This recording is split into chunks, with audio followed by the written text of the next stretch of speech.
Buenas noches. Comenzamos la última entrevista del 2025 de 5 en 10 y en esta oportunidad con la persona que hemos comenzado este ciclo, la persona que nos ha acompañado todo el año y con la cual hemos llevado su prensa y él es Julio Bárbaro. Hemos tenido incluso la suerte de poder entrevistar a muchos diputados y senadores, cada uno con su pensamiento y con su postura, y nuestra idea era justamente poder mostrarle a la gente los distintos pensamientos, las distintas posturas, y que la gente los conozca. Es lo primordial de 5 en 10. Muchas veces la gente no conoce quiénes son sus representantes, no conoce su camino, cómo han llegado a sus bancas, y esa es la idea por lo cual 5 en 10 comenzó este año. En esta oportunidad, bueno, vamos a cerrar con Julio, vamos a hacerles algunas preguntas, como solemos hacer, y Julio tan amablemente siempre nos responde. Y vamos con la primera pregunta. Y se trata de hacer un breve resumen de lo que fue el 2025. Un año de elecciones legislativas en octubre y aún la gente, a sabiendas de que el gobierno advirtió que no iba a cambiar su rumbo político ni económico, decidió votarlo y así obtener la mayoría en el Congreso. Danos tu opinión de por qué crees que esto sucede, por qué se da esta situación. La situación es clara. Cuando Kicillof va solo con el apoyo de los intendentes, logra un holgado triunfo por 14%. Cuando recupera Cristina su poder, achicando el peronismo a escasas provincias, pensemos que Urtubey va en nombre de ese peronismo en Salta y no existe. No es que la gente haya huido del peronismo. El kirchnerismo es, como ayer lo fue el menemismo, variantes de, una, de un pensamiento que en su degradación, en lugar de atraer, espantan. Y ese kirchnerismo no daba como alternativa opositora. Era un pasado al que había que enterrar. En ese sentido, con todas sus dificultades, Milei generaba más esperanza que ese pasado del que se quería huir. Queda siempre la imagen de que escapar del mal no implica ingresar al espacio del bien, pero eso se va a ir desarrollando con el tiempo. Se necesita primero que se disuelva el espanto para que luego se pueda reconstruir la esperanza. La segunda pregunta, y haciendo referencia a tu respuesta, y aunque han ganado la mayoría en el Congreso, por otro lado, nos encontramos que constantemente hay cierres de pymes, gente despedida de sus trabajos, que no sabe dónde va a conseguir otro, por ende una economía estancada, aumentos mensuales de los servicios, las paritarias están pisadas por la inflación. ¿Por qué crees que sucede esto? ¿Y cómo va a continuar, Julio, para vos? El tercer año, en los últimos tiempos, en los de Menem había mucho para privatizar, para vender, pero terminaban la sociedad golpeando la puerta de los bancos para que le devuelvan los dólares que le habían usurpado.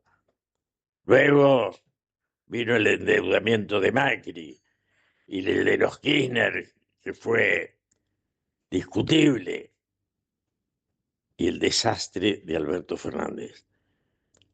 Mi tesis es simple: ni Macri, ni luego Alberto pudieron entrar al tercer año con esperanza.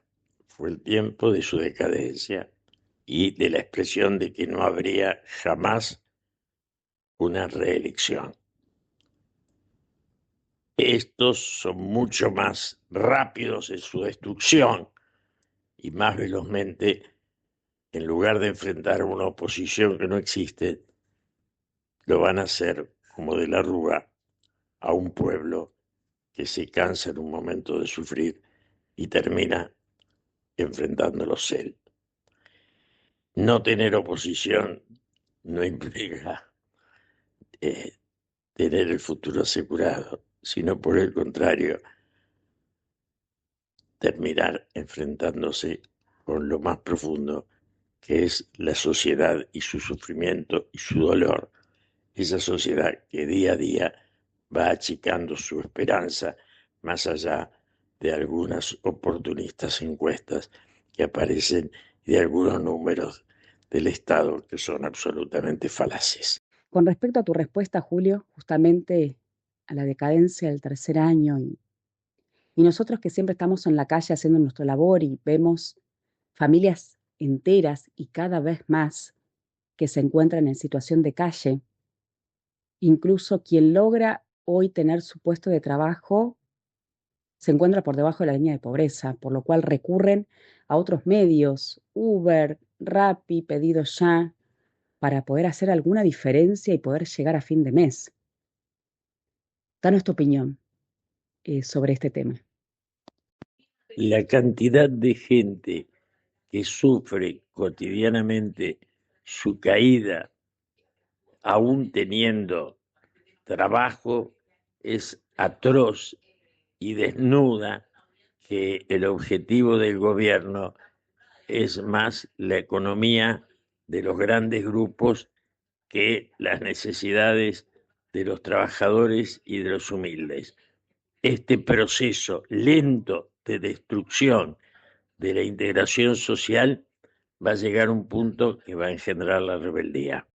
La cuarta pregunta se relaciona con la reforma laboral. Ya nos habías dado tu opinión de que estabas de acuerdo en muchos puntos con eso, pero ¿realmente considerás que con la reforma laboral alcanza para generar puestos de trabajo? En la actual situación, con la desocupación en crecimiento, la reforma laboral es un paso más de la quita de derechos a los trabajadores, a los cuales se los pone en una situación de debilidad absoluta, y esa reforma no va a generar trabajo porque el trabajo lo genera el incremento del consumo, que hasta el momento lejos está de verse en este triste proyecto que estamos transitando.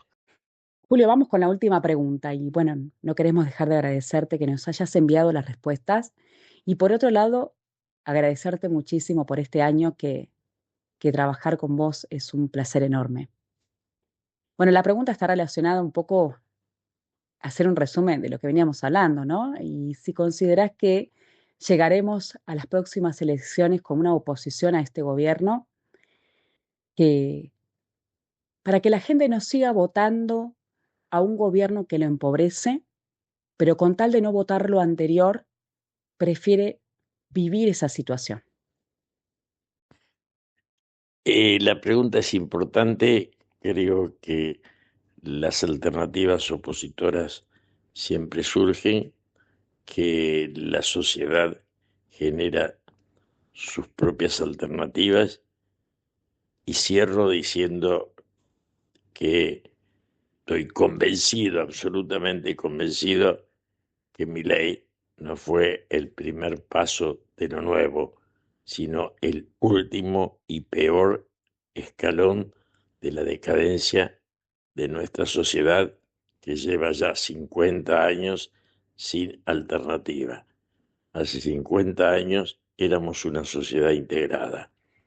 Hoy tenemos el 70% debajo de la línea de pobreza. Aquella clase media que nos diferenció de América Latina ha sido destruida por los Martínez de Oz, por los Menem, por los Macri, también por los Kirchner, y esencialmente ahora encuentra su final en el egoísmo de Milei, que recomienda un libro que transforma a la persona humana en un objeto y al egoísmo y la ganancia en el único objetivo de la existencia humana.